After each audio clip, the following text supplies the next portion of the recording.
அனைவருக்கும் வணக்கம். மேற்காசியாவில் நடைபெற்று வந்த போரில் நேற்றைய தினம் ஏப்ரல் 8ஆம் தேதி ஒரு தற்காலிக போர் நிறுத்த உடன்பாடு ஏற்பட்டது. இந்த உடன்பாடு ஏற்பட்ட அந்த வேகத்திலேயே இஸ்ரேல் இந்த உடன்பாட்டை தகர்த்து இருக்கிறது. நேற்றைய தினம் லெபனான் நாட்டின் மீது மிகப்பெரிய தாக்குதல்களை இஸ்ரேல் நடத்தியிருக்கிறது. 82 பேர் கொல்லப்பட்டிருக்கிறார்கள். பெரிய அளவிலான மக்கள் காயமடைந்திருக்கிறார்கள். இந்த சூழ்நிலைமையில் 40 நாட்கள் நடந்த மேற்காசிய போர், அதனுடைய விவரங்கள், தற்காலிக போர் நிறுத்த உடன்பாடு ஏற்பட்ட பின்னணி, இவற்றை பார்ப்போம்.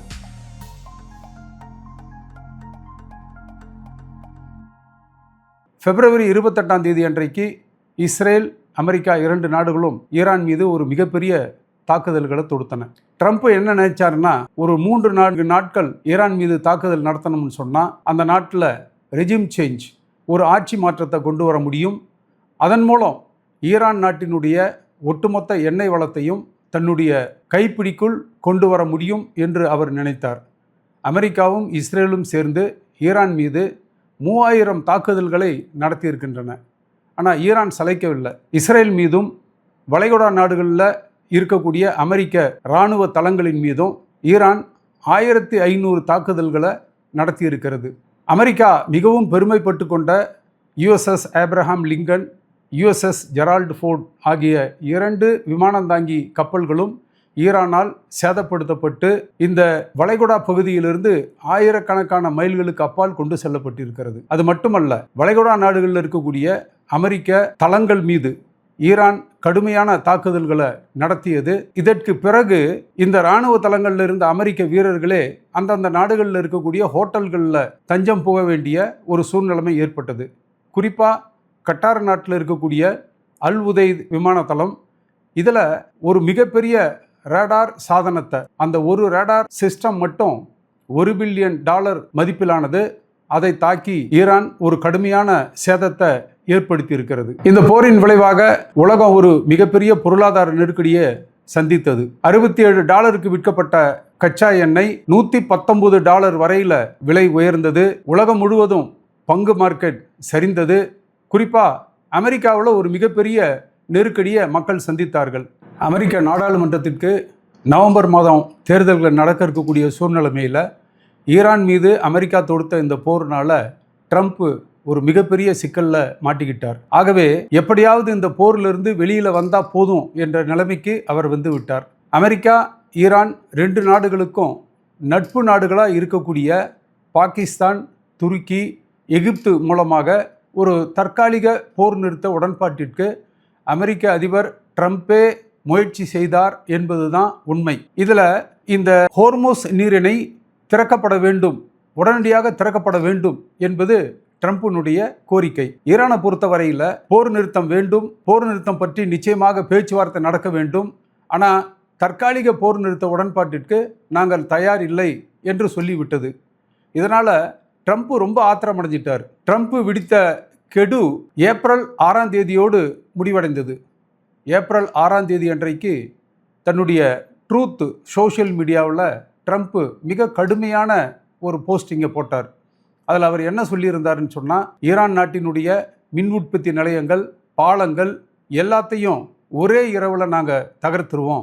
அது மட்டுமல்ல, சாதாரண மனிதர்குள்ள பேச கூச்சப்படக்கூடிய கெட்ட வார்த்தைகளை எல்லாம் அந்த ட்ரூத் சோஷியல் மீடியா பதிவில் அவர் வெளியிட்டிருந்தார்.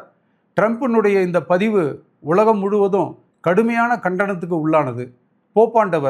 போப் லியோ அவர்களே இந்த பதிவை கண்டிச்சிருந்தார். மக்களுக்கு பயன்படக்கூடிய பாலங்கள், மின் உற்பத்தி நிலையங்கள் ஆகியவற்றின் மீது தாக்குதல் தொடுப்பது சர்வதேச சட்டங்களுக்கு புறம்பானது என்று அவர் அறிவித்தார். ட்ரம்ப் இவ்வளவு மிரட்டினதுக்கு பிறகும் ஈரான் தற்காலிக போர் நிறுத்த உடன்பாட்டிற்கு சம்மதிக்கவில்லை. ரொம்ப கடுப்பான ட்ரம்ப் ஏப்ரல் 7ஆம் தேதி அன்றைக்கு ஒரு பதிவை வெளியிட்டார். அந்த பதிவில் என்ன சொன்னார்னா, ஈரான் நாட்டினுடைய முழு நாகரிகமும் ஒரே இரவில் அழிக்கப்படும் என்று சொன்னார். இன்றைக்கு ஈரான் நாட்டினுடைய பெயர் ஈரான், ஆனால் இதனுடைய பழைய பெயர் பெர்சியா, பாரசீகம் என்று தமிழில் சொல்லுவோம். இந்த பாரசீக நாடு 3000 ஆண்டுகள் தொன்மையானது. மனிதகுல வளர்ச்சி, நாகரிகம், பண்பாடு, கலாச்சாரம் இவற்றுக்கெல்லாம் இந்த பாரசீக நாகரிகம் ஒரு பெரிய அளவில் பங்காற்றி இருக்கிறது என்பது தான் உண்மை. இப்படிப்பட்ட இந்த நாகரிகத்தை 3000 ஆண்டுகள் தொன்மையான நாகரிகத்தை ஒரே இரவில் முழுமையாக அழிச்சிருவேன் என்று ட்ரம்ப் விடுத்த அந்த அறிக்கை ஒரு காட்டுமிராண்டித்தனமான அறிக்கை. இதற்கு பிறகும் தற்காலிக போர் நிறுத்த உடன்பாட்டிற்கு ஈரான் ஒத்துக்கொள்ளவில்லை. இந்த சூழ்நிலைமையில தான் சீனா இந்த பிரச்சனையில் தலையிட்டதாக சர்வதேச ஊடகங்கள் சொல்லுகின்றன. சீனாவை பொறுத்த வரையில் ஈரான் ஒரு கடுமையான நெருக்கடியை சந்தித்த நேரத்தில் அமெரிக்கா பொருளாதார தடைகளை விதித்து சர்வதேச சந்தையில் ஈரான் தன்னுடைய எண்ணெயை விற்க முடியாத, அதன் காரணமாக கடுமையான பொருளாதார நெருக்கடியை சந்தித்த நேரத்தில் சீனா தான் ஈரானுக்கு கை கொடுத்தது. ஈரான் உற்பத்தி செய்த 80% அதிகமான எண்ணெயை சீனா வாங்கி கொண்டது. அதற்கு பதிலாக ஈரான் நாட்டுக்கு தேவைப்படுற எந்திர சாதனங்கள், ரசாயன பொருட்கள் இவற்றையெல்லாம் சீனா சப்ளை செய்து வந்தது. ஆகவே ஈரான் நாடு நிச்சயமாக சீனாவோடு ரொம்ப நட்புறவோடு இருக்கக்கூடிய நாடு என்ற அடிப்படையில் சீனா சொல்லி தான் ஈரான் இந்த தற்காலிக போர் நிறுத்த உடன்பாட்டிற்கு ஒத்துக்கொண்டது என்று இன்றைக்கு சர்வதேச ஊடகங்களில் பதிவாகி இருக்கிறது. நேற்றைய தினம் ஏப்ரல் 8ஆம் தேதி ஈரான் நாட்டு வெளியுறவுத்துறை அமைச்சர் அராக்சி தன்னுடைய சோஷியல் மீடியா பதிவில் ஒரு பதிவை வெளியிட்டார். அதில் அவர் என்ன சொல்லியிருக்கிறார்னு சொன்னால், என்னுடைய அருமை சகோதரர்கள் பாகிஸ்தான் அதிபர் ஷபாப் ஷெரீஃப், பாகிஸ்தானுடைய இராணுவ தலைவர் அசீம் முனீர் ஆகிய இருவருக்கும் ஒரு தற்காலிக போர் நிறுத்த உடன்பாடை கொண்டு வருவதற்கு அவர்கள் அயராது செய்த முயற்சிகளுக்கு நான் நன்றி தெரிவித்துக் கொள்கிறேன் என்று அவர் அந்த பதிவில் தெரிவித்திருந்தார். ஈரான் நாட்டு வெளியுறவுத்துறை அமைச்சரினுடைய இந்த பதிவை ட்ரம்ப் தன்னுடைய ட்ரூத் சோஷியல் மீடியாவில் ஷேர் பண்ணிக்கிட்டார். ஆக இப்படி தான் இந்த தற்காலிக போர் நிறுத்த உடன்பாடு என்பது உலகுக்கு தெரிய வந்தது.